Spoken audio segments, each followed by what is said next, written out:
Bonjour à tous, nous continuons aujourd'hui la série de déclarations des impôts en Espagne, mais cette fois-ci, ça sera relatif aux impôts appliqués aux revenus en Espagne ou ailleurs dans le cas échéant.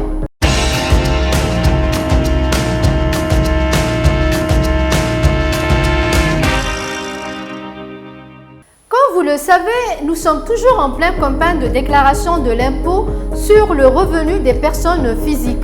Cette campagne prendra fin le 30 juin prochain.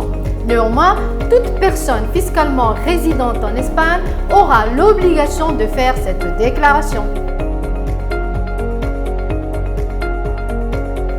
Qu'est-ce qu'un résident fiscal? Faisons un petit rappel sur la résidence fiscale qui est totalement distincte de la résidence d'un permis de séjour qui vous permet de vivre de manière légale en Espagne. Ceci dit, vous êtes considéré comme résident fiscal si vous remplissez l'une des conditions suivantes, à savoir si vous séjournez en Espagne plus de 183 jours par an, si le centre de vos intérêts économiques se trouve en Espagne et enfin dans le cas où votre conjoint ou vos enfants habitent habituellement en Espagne. Ceci dit, si vous êtes considéré comme résident fiscal en Espagne, vous devrez payer l'impôt sur vos revenus et vos gains dans le monde entier.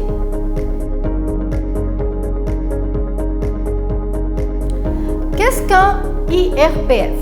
L'IRPF est un impôt propre au système tributaire espagnol. Il s'agit d'un impôt direct, personnel, subjectif, progressif et périodique qui taxe les revenus obtenus sur une année pour toute personne physique résidente fiscale en Espagne. On dit que cet impôt est progressif car il fonctionne de telle sorte que plus une personne gagne d'argent, plus elle devra payer d'impôts.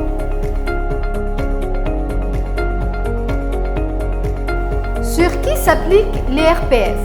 L'IRPF s'applique aux revenus des personnes physiques, c'est-à-dire les employés, les indépendants et de manière plus générale toute personne touchant un quelconque revenu sur le sol espagnol.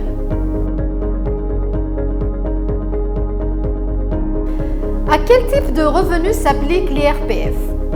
Tous les types de revenus sont imposables à l'IRPF, soit les traitements et salaires, les bénéfices industriels et commerciaux, les bénéfices agricoles, les bénéfices non commerciaux, les revenus mobiliers, les revenus fonciers, les plus-values et enfin les dividendes.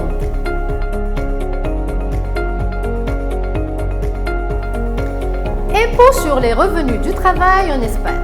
En pratique, l'IRPF retenu sur les retenues du travail pour les salariés sera estimé en fonction de la situation personnelle de chaque travailleur et prélevé mensuellement à la source par l'employeur qui peut être réajustable chaque année si la situation varie. Dans le cas de l'autonome, la retenue sera forfaitaire et trimestrielle. Il y a lieu de retenir aussi que les personnes qui perçoivent des revenus à l'étranger peuvent aussi être concernées par la déclaration des impôts en Espagne. Retenons en même temps qu'il existe beaucoup de conventions en matière de double imposition vous permettant ainsi d'éviter de payer doublement. En réponse à la question qui revient très souvent, qui est la suivante, dois-je payer cet impôt en tant qu'étranger? Eh bien, sachez que quelle que soit votre situation, vous devrez payer l'IRPF en tant qu'étranger dès lors que vous recevez un revenu qui provient du territoire espagnol, que vous soyez résident ou non. Passons voir maintenant les revenus exonérés d'impôts en Espagne. Eh bien, sachez que la plupart des revenus à caractère social, tels que les aides, les allocations, etc., sont exonérés d'impôts en Espagne. Nous citerons entre autres les prestations sociales pour incapacité permanente, absolue ou grande invalidité, les pensions alimentaires reçues des parents en vertu d'une décision de justice, les bourses publiques ou versées par des organismes sans but lucratif, etc. Avant le mot de la fin, nous estimons toutefois que pour une meilleure déclaration de vos impôts, il est intéressant que vous fassiez conseiller et aider par un professionnel. Nous arrivons enfin au terme de cette vidéo. J'espère que le thème vous a plu N'hésitez surtout pas à vous abonner à cette chaîne et à nous donner un like pour recevoir plus de vidéos.